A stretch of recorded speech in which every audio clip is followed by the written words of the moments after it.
Welcome to the full FX Unfiltered with FXSpotStream, and we're in person. Alan Schwarz. Finally. It's Tom. I mean, this is amazing. What are we doing here? You know, it's more COVID. No, exactly. Yeah.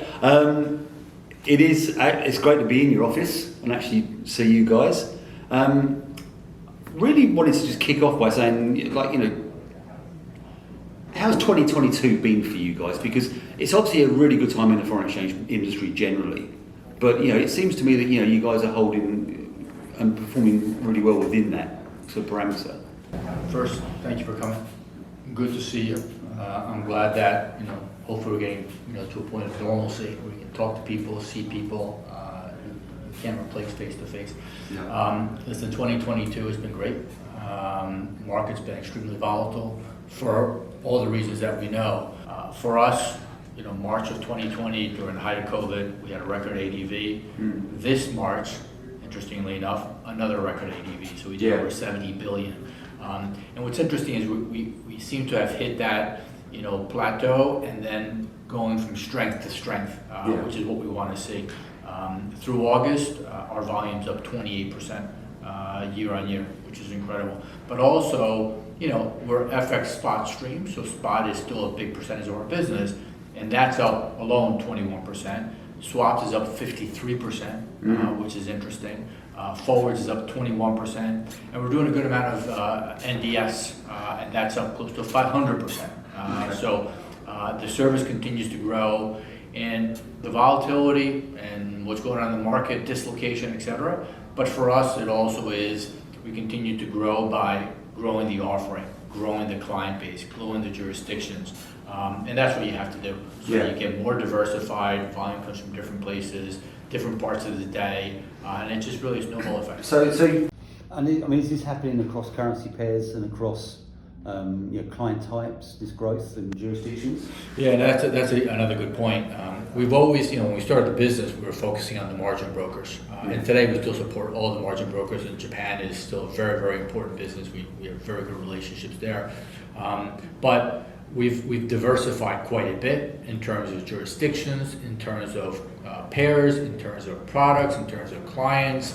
And that, again, is what's helping us, right? Because, and you can just see it, for example, when there's a holiday in one part of the world, you know, you can see the volume goes down a little bit, but the rest of the country picks it up. Or when there's something, you know, happening in a particular region, you see the currency pairs fluctuate. And so I think our goal has always been focus on our core business, which is spot, but make sure that we add to it, you know, that we don't want to be a one-trick pony that only services one client, one segment, one region, but rather continue to be really a one-stop shop. And if that's our goal, we have got it started. Yeah. And Tom, I guess like the big ticket item for you guys last year was algos. How's that gone in that, I guess it's just over a year now, isn't it? Yeah. Since July, we went live last July with 14 providers. We've added 10 clients have now integrated, certified, and gone live on that suite. They've used 32 of the 70 algos that we offer. You know, the API itself supports a total of 70 across the 14, with like over 200 parameterized options. The client base to date has used 32 of those things. And we see it continues to be an area of focus and investment for those suite providers. And so, you know, we are committed to keeping up with their changes. So, you know, this year we've been upgrading APIs as some of them have given us new versions. Some of them have added new algos, so we're supporting those. The NDF capabilities continues to expand, so we're evolving with that. And some people have added things like, you know, some didn't support fixings that now do, some provide new fixing source options, things like that. So that's kept us busy, and, you know, and we want to continue to make those investments because we're committed and obligated really to ensure that the latest and greatest from our providers is available to the clients that are coming to them through our API. And that's, I mean, 32 actually is a little bit surprising to me. Pretty good coverage. Yeah, because, you know, and a lot of the time in this world, it's a lot narrower window. So Yeah, and it's been great to have clients because now we've gotten a lot of very valuable and thoughtful input. Yeah. So we've been able to improve the API both in terms of how we normalize the API to make it easier for clients across all the different ways they've been implemented by the providers, but also inputs around things like we want to have some default values, make it easier for our traders to be onboarded. So can you do things like things like execution venue? We just want all the venues. Yeah. We're not going to pick and choose. So just default it to everything. Yeah. Right? Things like execution style. How aggressive is this algo? Well, we never really want to be too passive. We never really want to be too aggressive. Generally, by default, can you just kind of pick one of the moderate settings and then just send that out? That way. So that's kind of been the focus of our attention in this particular product suite to date. The other thing a little bit caught us by surprise was the plumbing that goes on after the fact. Reconciliation, settlement. There's a heck of a lot goes on after. I think after you click that button. Yeah, because we've sort of broadened the client base for algos through an API. Yep. People who would normally only come through an API are now in there, and so there was a little bit of a mismatch between the way their settlement and risk systems needed things to work and the way the banks wanted to settle and confirm. Right, so some of these clients need pretty much every execution to get confirmed and settled. And the banks, for obvious reasons, wanted to settle at a net level. Yeah. So there's been a lot of work on the help provider side, our side, clients like to make sure that things line up properly. So after you submit your order, things actually end up in the accounts where they're supposed to be. I've heard that's a good thing. Right. I can tell you it's a bad thing if it doesn't. Generally a good thing. Yeah. Right? The other big thing is we've now added it to our GUI. Yeah. So all of the 70 algos are supported in our GUI, along with the ability to do a post-trade allocation at the end of the algo execution. So, we continue to see growing interest from clients that want to have API access to algos. It's still a unique and differentiated product, and I think that draws customers to us. They hear about it, they want it, and they don't really have, it's a good product, and they don't really have a lot of other options at the moment other than directly integrating, which is a little painful. Yeah. So, I mean, in terms of the growth of the algos, and I mean, the GUI, I would imagine, gave you a bit of a bump because, I totally take your point around people liking the API version, but there's a lot of pre-trade work that goes into people like to, and they just like to see it on the screen in front of them, don't they? So, I mean, has that been a big driver? Well, so actually, the GUI just launched a couple months ago. And in August, on algos, we had a record ADV, 500 million. And that maybe is tiny is GUI. So I expect, as you're thinking, the bump will come. In fact, we have now a nice pipeline of clients who want to use the GUI. And those clients, several of them will transition to the API. Which is why people also say, well, why did you start with the GUI versus the API? We're an API shop. And eventually you're going to do all that stuff for the GUI anyway, so let's go somewhere. And the API, again, when Tom and I talked about this, let's do all the algos on the API, the board looked at us and said, what are you guys doing? Really? You want to still have a job? And fortunately for us, COVID happened, and it just accelerated the adoption. But timing was perfect, huge effort. Tom and his team did a great job. Took us a couple of years, but now it's perfect. And now we have the API, which is super unique, and now we have the GUI, and that combination. I mean, if we talk a year from now, I expect the volume. It's not going to be 50-50, but I think the volume will continue to probably be larger on the API than the GUI. But you have to have it. It's a good transition, and some people will just always stay in the GUI. So what do you think are the underlying drivers of growth? So listen, the market impact, market leakage, better execution, we have nothing to do with that. Right? As you know, the algos are not our algos; they're the bank's algos. There's the client sent the order, etc. More and more people are realizing, and we see evidence of that algos, in fact, can help in that regard.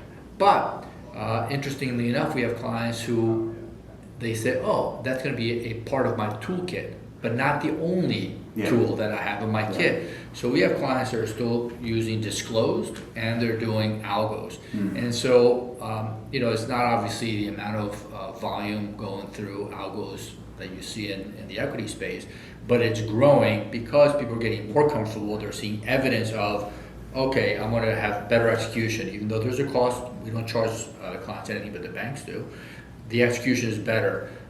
Market impact, you see the different information leakage, etc. And if we come back to COVID, there's no doubt, at least in my mind, is there some objective evidence? I probably can't give it to you, but I think the fact that people were working from home and there was a concern about who's monitoring this thing. Is this reliable? Is it resilient? As you're there down in your basement and your neighbors watching Netflix, as it brings down your whole internet.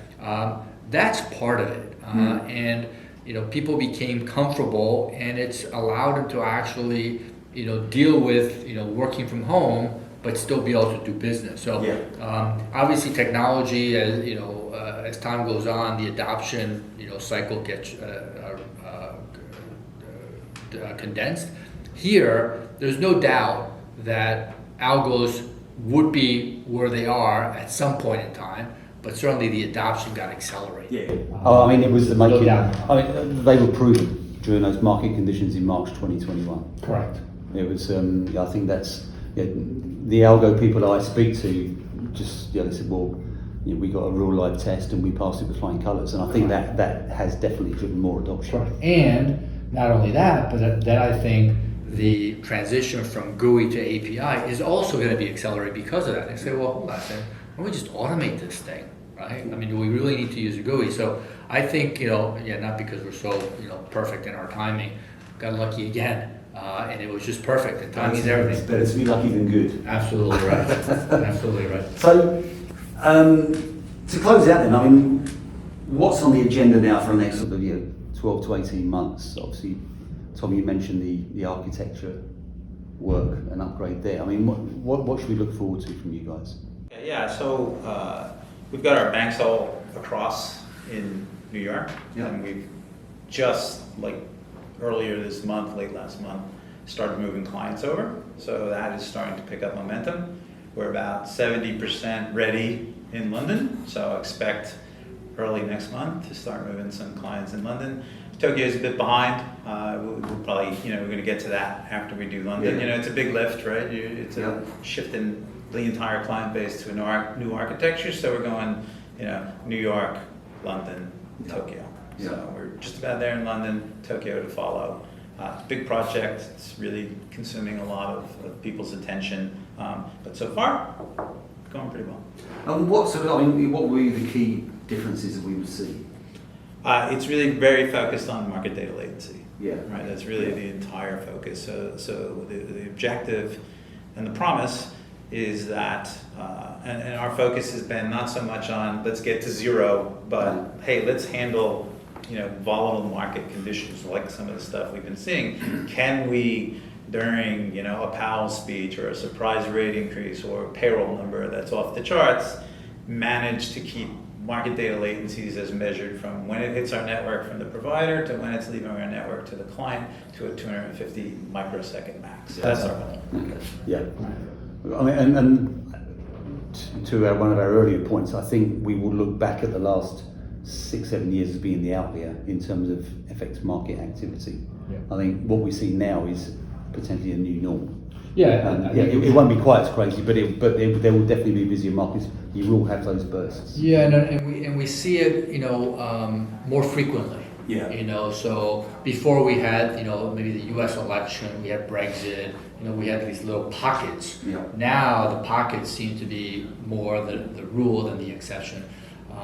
In addition to what Tom mentioned, and you asked about what's next, so we'll finish up on the market data part of it, and then we'll look at orders, right? And then we'll look at executions. But we still have a good amount of work to do on the market data, and that really was our focus first because we want to get that to the client as quickly as possible. And if we can hit that target of 250 mics during the busiest max. Yeah. Then when it's quiet, maybe 50 mics, etc. And we're right in the middle now that we have clients migrated in New York of measuring that. And so far, it looks really good. But while we work on that humongous project, and it is a big project, we continue to run the business. Yeah. And in terms of running the business, this year we rolled out our analytics suite, a spread overview report that allows clients to look at all the spreads. It makes that simple, super powerful, but to look at the spreads they're getting from all the banks and be able to, as a disclosure service, have that conversation. Yeah. So our analytics suite continues to be more and more robust.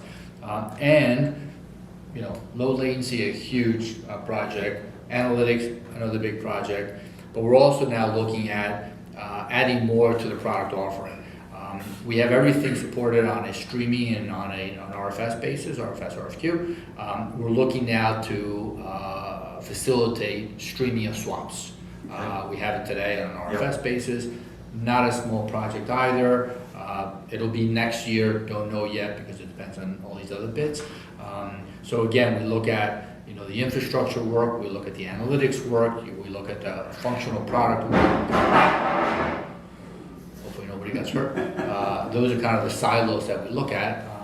And it goes back to the beginning of your question, which is, when we look at our volumes, we want to make sure that we focus on all the little pockets, all the little bits, and making sure that, as much as possible, we are moving everything in parallel, as opposed to saying, we're not going to look at this piece of the business, we'll look at it some other time, right? Obviously, you make priorities, but our goal always is to focus on the core business and then do the rounding on it. Well, I wish you luck with that. Nice to know you're going to be busy. I hate to think of you sitting there twiddling your thumbs. Can't do that. Thanks for joining us. Thanks to all of our viewers, and we'll be back again soon. Good to see you. Thanks, mate. Thank you, We sir. can do this. Appreciate it.